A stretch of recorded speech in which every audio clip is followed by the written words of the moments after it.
नमस्कार। आप सभी का राजकीय महाविद्यालय श्री कर्णपुर के YouTube चैनल में स्वागत है। आज हम BA प्रथम वर्ष के प्रथम प्रश्न पत्र भौतिक भूगोल में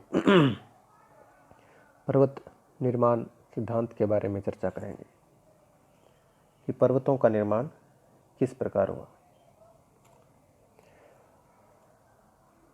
पर्वत भूतल पर द्वितीय श्रेणी के उच्चावच होते हैं। जैसे प्रथम श्रेणी के उच्चावच महाद्वीप और महासागर हैं, और जो पर्वत हैं, पठार है, मैदान है, ये द्वितीय श्रेणी के उच्चावच होते हैं। और अपरदन से जैसे नदी घाटियों का बनना, नदी विसर्प का बनना, डेल्टा का बनना, ये तृतीय श्रेणी के उच्चावच होते हैं। तो जो पर्वत हैं वो द्वितीय श्रेणी के उच्चावच होते हैं। पर्वत ऊंचे भाग को कहते हैं जिसका ढाल तथा अपने समीपवर्ती क्षेत्र से इतना अधिक ऊंचा हो जो स्पष्ट रूप से दिखाई दे सके। कम से कम ये 500 मीटर ऊंचा होना चाहिए। बहुत से विद्वानों ने अलग अलग परिभाषित किया है पर्वतों को कि पर्वत स्थल, सेलिसबरी ने कहा कि समूह है जो अपनी पर्याप्त ऊंचाई के कारण अपने आसपास की अपेक्षा अत्यंत स्पष्ट होते हैं और उनके शीर्ष पर के तल का विस्तार अधिक नहीं होता। यानी जो शीर्ष है उनका जो तल होता है वो नुकीला होता है। और पर्वतों को सामान्यतः जैसे पर्वत कटक, पर्वत श्रेणियाँ, पर्वत श्रृंखला, पर्वत तंत्र आदि भागों में बांटा जाता है। ऊंचाई के आधार पर भी पर्वतों का वर्गीकरण जैसे निचले पर्वत, कम ऊंचाई वाले, रुक्ष पर्वत, घर्षित पर्वत। घर्षित पर्वत यानी जो पहले प्राचीन समय में पर्वत बने थे, लेकिन अब इतने वर्षों की जलवायु के प्रभाव के कारण वो अपक्षित होकर के, घर्षित होकर के नीचे हो गए हैं। जैसे कि राजस्थान में अरावली पर्वतमाला। अब बात यह कि पर्वत बने कैसे। पर्वत निर्माण के सिद्धांत, इन सिद्धांतों को दो वर्गों में बांटा जाता है। प्रथम वर्ग के अंतर्गत उन सिद्धांतों को रखा जाता है जिसमें पर्वतों का निर्माण धरातल की क्षैतिज संचलन के कारण ऊपरी भूपटल में सिकुड़न और वलन से होता है। यानी जो पृथ्वी की क्रस्ट है उसके ऊपर क्षैतिज संचलन यानी आमने सामने के दबाव के कारण जब उस परत में मोड़ आ जाए और उन मोड़ों से जो पर्वत बन जाए, वह इन सिद्धांतों के अंतर्गत आता है। दूसरे वर्ग के अंतर्गत उन सिद्धांतों को शामिल किया जाता है जिनके अनुसार पहाड़ों का निर्माण लंबवत संचलन से होता है, सीधे ऊपर उठना। पर्वतों का निर्माण हर युग में अलग अलग हुआ है। पर्वत निर्माण के युग हैं, जैसे कैम्ब्रियन युग से पहले, जिसे प्री कैम्ब्रियन कहते हैं, जैसे अरावली पर्वतमाला का निर्माण इस युग में हुआ। कैलिडोनियन पर्वतमाला युग, वार्सिकन या हर्सिनियन पर्वत जिसे कि पर्मो कार्बोनिफेरस युग के नाम से भी जाना जाता है, और अल्पाइन। पहला प्री कैम्ब्रियन और कैलिडोनियन, उसके बाद में वारिस्कन और हर्सिनियन, और अंत में अल्पाइन पर्वतमाला। जो वर्तमान में ये पर्वत है, हिमालय, रॉकीज, एंडीज, ये सारे पर्वत जो हैं ये बने हुए हैं अल्पाइन युग के अंदर।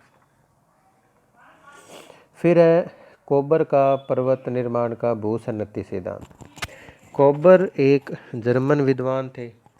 इन्होंने वलित पर्वतों की उत्पत्ति से संबंधित भूसन्नति का सिद्धांत दिया। इनका सिद्धांत संकुचन की शक्ति पर आधारित था। पृथ्वी में संकुचन होने से जो बल उत्पन्न होता है उससे जो अग्र देश हैं उनमें गति उत्पन्न होती है और इससे प्रेरित होकर संपीडनात्मक बल के कारण भूसन्नति का मलबा वलित होकर पर्वत का रूप धारण कर लेता है। जहाँ पर आज पर्वत है वहाँ पर पहले भूसन्नतियाँ थी। भूसन्नतियाँ क्या थी? लंबे, चौड़े और संकरे जल पूर्ण गर्त थी, जिनमें आसपास के स्थलों से जो नदियाँ थी वे अवसादों का जमाव किया करती थी। कोबर ने इन्हें पर्वत निर्माण स्थल बताया है और जो भूसन्नतियों के चारों ओर प्राचीन दृढ़ भूखंड थे उन्हें क्रेटोजेन कहा गया है।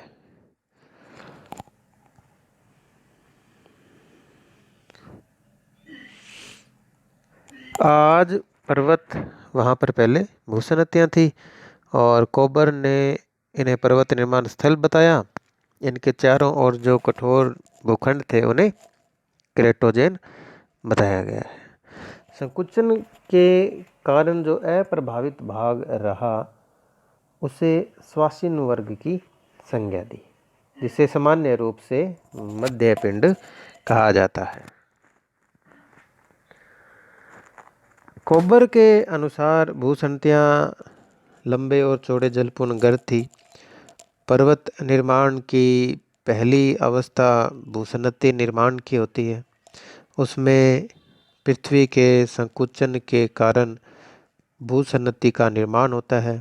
इसे भूसन्नति अवस्था कहते हैं। प्रत्येक भूसन्नति के किनारे पर दृढ़ भूखंड होते हैं, जिन्हें कोबर ने अग्रदेश बताया है। और धीरे धीरे क्या होता है कि इन भूसन्नतियों में आसपास के जो स्थल होते हैं उनसे वो जो अवसाद है वो जमा होता रहता है और जो भूसन्नति का तल है वो नीचे धसाव करता जाता है। इसे अवतलन की क्रिया कहते हैं।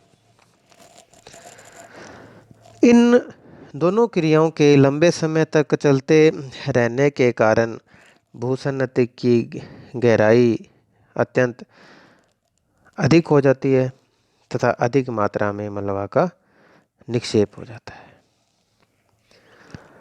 जब भूसन्नति भर जाती है तो पृथ्वी के संकुचन से उत्पन्न क्षैतिज संचलन के कारण भूसन्नति के दोनों ओर के जो अग्रदेश होते हैं एक दूसरे की ओर खिसकने लगते हैं। इससे पर्वत के निर्माण की अवस्था कहा जाता है। तो इस प्रकार कोबर के अनुसार जो अग्रदेशों के आमने सामने आने से भूसन्नति में जो स्थित मलबा होता है उसमें मोड़ पड़ जाते हैं और पर्वतों का निर्माण होता है। जेफ्रीज का तापीय संकुचन सिद्धांत। यह सिद्धांत संकुचन के इतिहास पर आधारित है। गणितीय परिकलन के आधार पर जेफ्रीज ने बताया कि पृथ्वी के बाहरी 400 किलोमीटर तक वाले भाग में 500 डिग्री सेंटीग्रेड ताप ह्रास होने से जो संकुचन होगा उसके परिणाम स्वरूप जो व्यास है उसमें 20 किलोमीटर तथा जो परिधि है उसमें 130 किलोमीटर की कमी आ जाएगी।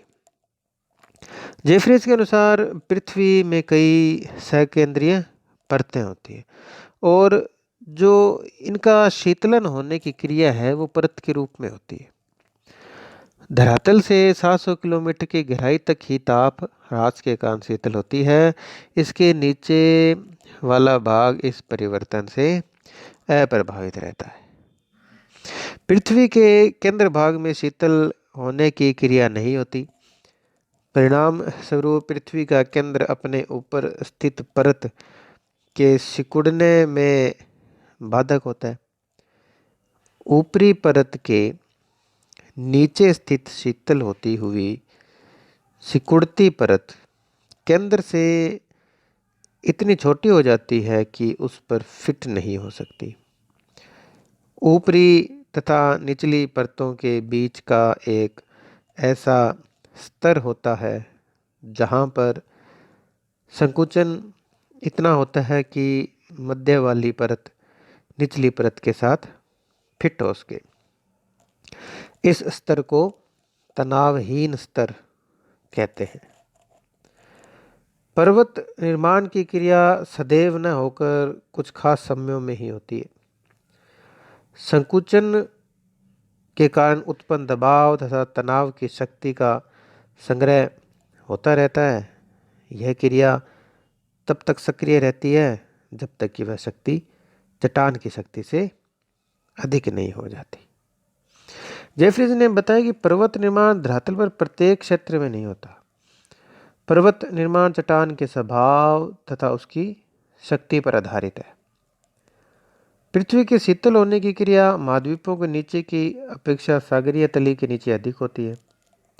अतः महासागरीय तली के अधिक सिकुड़ने के कारण दबाव की दिशा महासागर से महाद्वीप की ओर होती है, जिस कारण पर्वतों की स्थिति महासागरों के सामने तथा उनके समानांतर होती है। रॉकीज तथा एंडीज इसके उत्तम उदाहरण है। ये बात कही जेफरीज ने। दिल्ली का महाद्वीपीय फिसलन सिद्धांत। दिल्ली का सिद्धांत महाद्वीपीय भागों के नीचे की ओर फिसलने की गति पर आधारित है और इसका जो प्रमुख कारण बताया वो गुरुत्वाकर्षण है।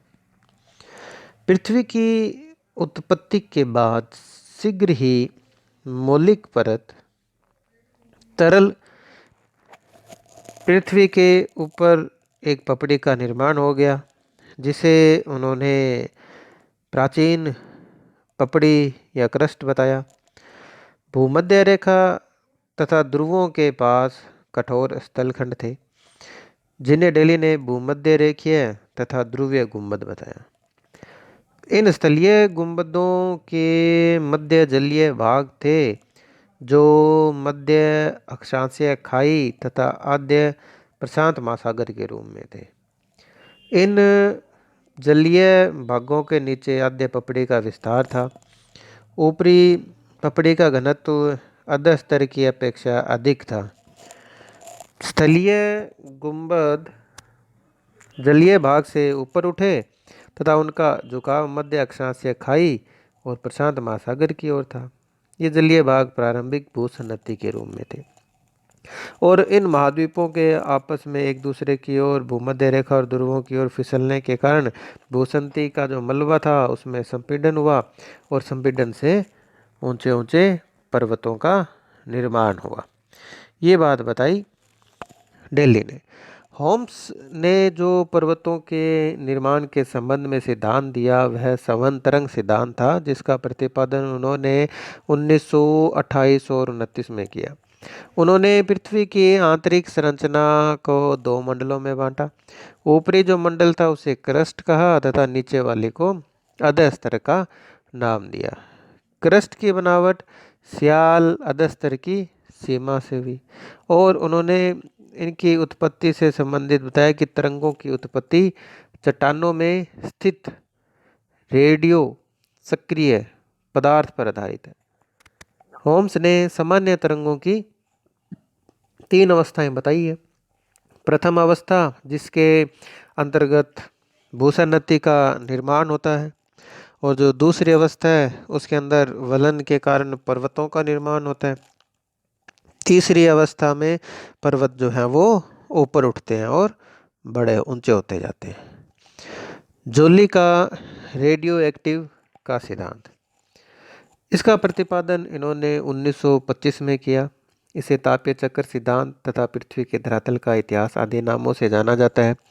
जोली ने गणितीय गणना के आधार पर बताया कि सियाल परत के नीचे वाले भाग में तापमान 1050 डिग्री सेंटीग्रेड है। पृथ्वी की चट्टानों में रेडियो सक्रिय पदार्थ पाए जाते हैं, जिनके विघटन तथा वियोजन से ऊष्मा नियमित रूप से निकलती है। इन पदार्थों का वितरण समान नहीं है। महाद्वीपीय भागों में रेडियो सक्रिय पदार्थ अधिक पाए जाते हैं तथा महासागरों की तली के नीचे इनकी कमी है। सागरीय अतिक्रमण काल। जेली के अनुसार सर्वप्रथम अधः स्तर के पिघलने से सीमा में विस्तार होने से ग्लोब की व्यास में विस्तार होता है। महाद्वीपीय खंड पृथ्वी के केंद्र से ऊपर उठ जाते हैं। पिघलने के कारण सीमा का घनत्व कम हो जाता है। महाद्वीपीय खंड के सीमा में डूबने के कारण महासागरीय जल का महाद्वीपीय किनारे पर अतिक्रमण होने लगता है। सागर निवर्तन के काल में अधः स्तर के पिघल जाने पर महाद्वीपीय भाग उस पर तैरने लगता है और ज्वारीय बल के कारण महाद्वीपों में पश्चिम दिशा में प्रवाह होने लगता है। परिणाम स्वरूप अधः स्तर का ताप घटने लगता है, जिस कारण अधः स्तर जो कि पहले तरल हो गया था अब पुनः ठोस होने लगता है और जो पहले की जो प्रक्रिया थी वो पुनः वापस होने लगती है। इससे क्या है कि पर्वतों का निर्माण होता है और महाद्वीप अब ऊपर उठने लगते हैं और तरलावस्था के समय महाद्वीपीय भाग पर व्याप्त सागर का निवर्तन होने लगता है। सागर की तली में संकुचन होता है और दो सिकुड़ते हुए महासागरीय जो तली है महाद्वीपीय भागों के किनारे पर दोनों ओर दबाव डालते हैं और वलन से पर्वतों का निर्माण होता है। ये बात बताई जोली ने। तो अभी हमने पर्वत निर्माण के सिद्धांतों के बारे में जाना, जिसमें प्रत्येक विद्वान ने अलग अलग बात कही, लेकिन जो सामान्य बात है वो यह है कि भूसन्नति बनती है, उसमें अवसादीकरण होता है और अवसादीकरण के बाद में उनमें मोड़ पड़ने से पर्वतों का निर्माण होता है।